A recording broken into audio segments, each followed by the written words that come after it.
선생님, 우리 그 3학년 특집으로 지금 진행되고 있죠? 네, 오늘 또 3학년 특집 이제 2부. 2부. 자, 수시 모집 이제 원서를 이제 학생들이 쓰기 위해서 네. 이제 전형을 볼 건데 네. 그때 이제 어떤 부분을 확인해야 되는지 같이 한번 얘기를 해보도록 하겠습니다. 3학년들의 이제 좀 오늘은 정말 중요한 좀 내용이 많이 있겠네요. 네, 맞아요. 오늘 하고 뭐 이제 한 몇 주 동안 이제 그 얘기가 계속될 것 같은데 네. 일단 올해 5월 31일 이제 지났잖아요. 네네. 모든 대학에 이제 내년도 수시 모집 요강이 발표가 됐습니다. 네네. 그래서 이제 우리가 뭐 한번 정리를 해봤더니 네. 사실 올해 고3 학생들은 그나마 좀 다행인 게 선배들하고 그런 큰 차이는 없었어요. 어떤 크게 변화된 사항이 없다? 네네네. 네. 큰 틀은 이제 유지가 그대로 됐는데 네.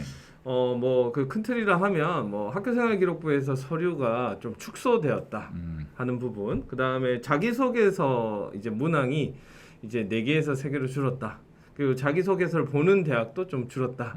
이런 것들은 크게 이제 변함이 없이 그대로 발표가 됐고요. 네. 그러면 이제 우리 학생들이 자기가 가고 싶은 대학을 보기 위해서 수시 모집 요강을 볼 텐데 어떤 점을 이제 체크를 하면서 봐야 될지 오늘 그 얘기를 하도록 하겠습니다. 네.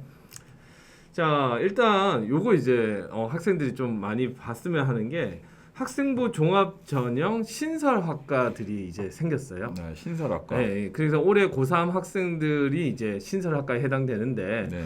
이 전년도까지 모집을 안 하다가 새로 생기면 어느 정도 이게 또 기회의 땅이라는 표현을 써요. 기회. 그래서 여기 하나 예를 들면 고려대 같은 경우에 그 학업 우수형으로 네. 사이버 국방 전형이 생겼어요. 전형이 새로 생겼다는 거죠? 네네네네. 네. 그래서 사이버 국방 전형, 그러니까 사이버 국방 관련 학과인데 네네. 이제 그 전형 명칭이 이제 국방 전형이라는 표현을 썼고요. 학과도 새로 생겼고, 네네. 전형도 이래서 생긴 거고. 네네. 그래서 이거 그 이제 좀 여기에 관심 있는 학생들은 또 여기 고려대는 올해 처음 생겼으니까 네. 한번 관심을 둘 필요가 있다. 또 이제 서울과기대 첨단학과라고 하는 게 생겼어요. 첨단학과. 이름 말 그대로 이제 첨단을 다루는 과 같은데 또 정원의 50%를 학생부 종합 전형으로 뽑고 그 다음에 첨단 인재 전형이라고 하는 새로운 전형 요소를 만들어서 학생을 이제 선발을 할 것이다. 여기는 컴퓨터를 좀 잘해야 되나? 그래서 이거 이제 좀 관심이 생길 것 같아요. 특히 이과 학생들은요. 그렇죠. 그러면 한번 들어가서 네.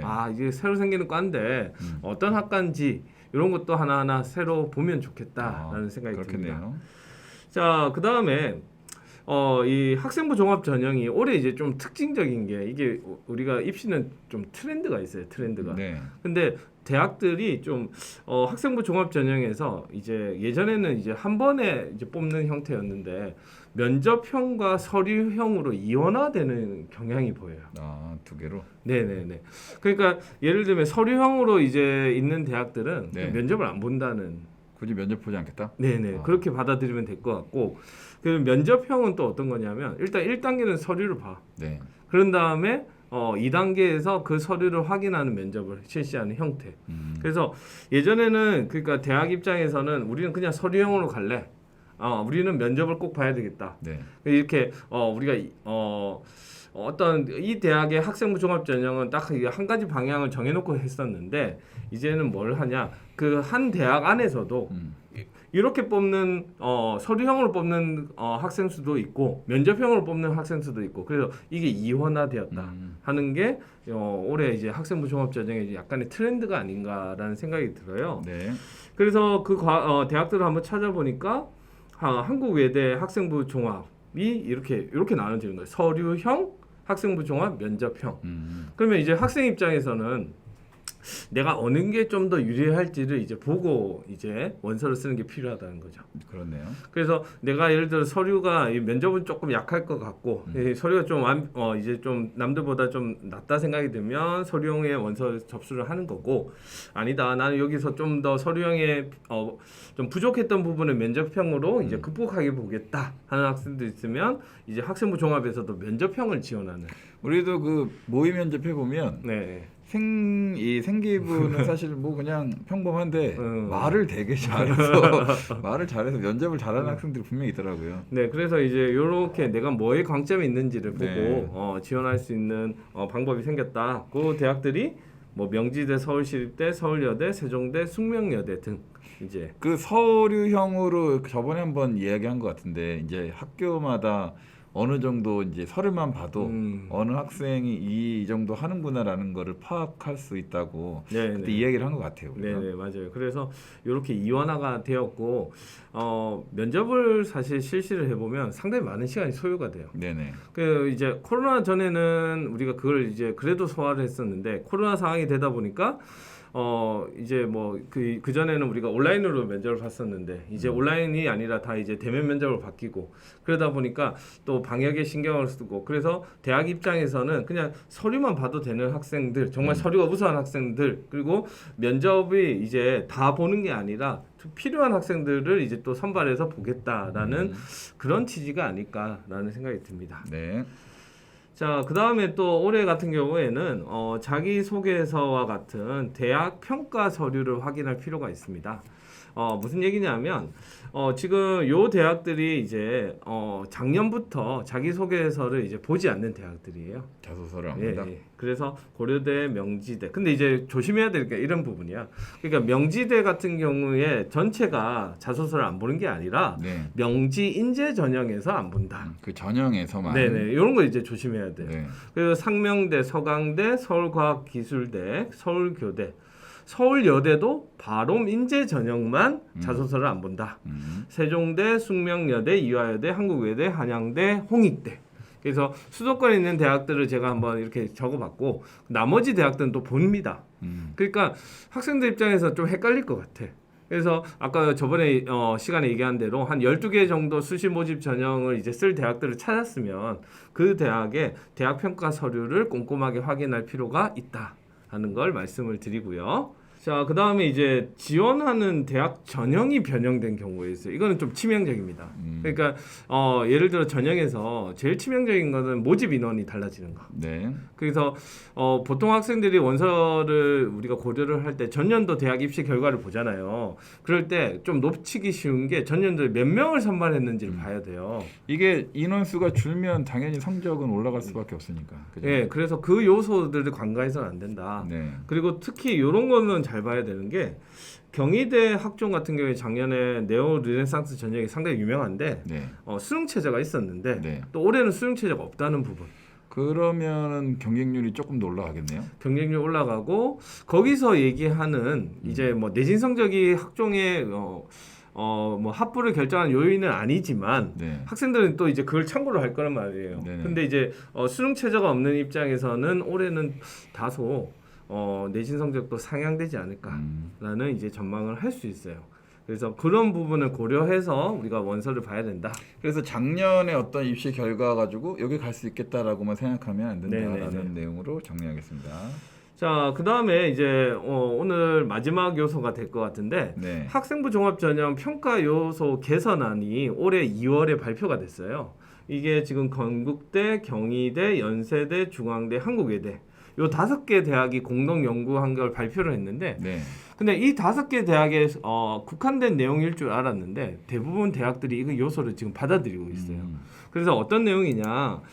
자, 우리가 일반적으로 기존의 학생부 종합 전형에서 평가 요소가 여기 앞에 있는 요거였어요. 학업 역량, 전공 적합성, 네. 그리고 인성, 그리고 발전 가능성. 그 보통 이 4가지를 얘기를 했는데 대학에서 이제 학생들을 선발해서 이제 또 교육도 시키고 나중에 졸업을 시키다 보니까 이 4가지 요소보다 조금 이제 간편하게 가는 것 같아요. 이 3가지 요소를 이제 줄이게 되었다. 네네. 그래서 여기 보시면 학업 역량은 이제 그대로 가는 것 같죠. 비슷하네요, 거의. 네네.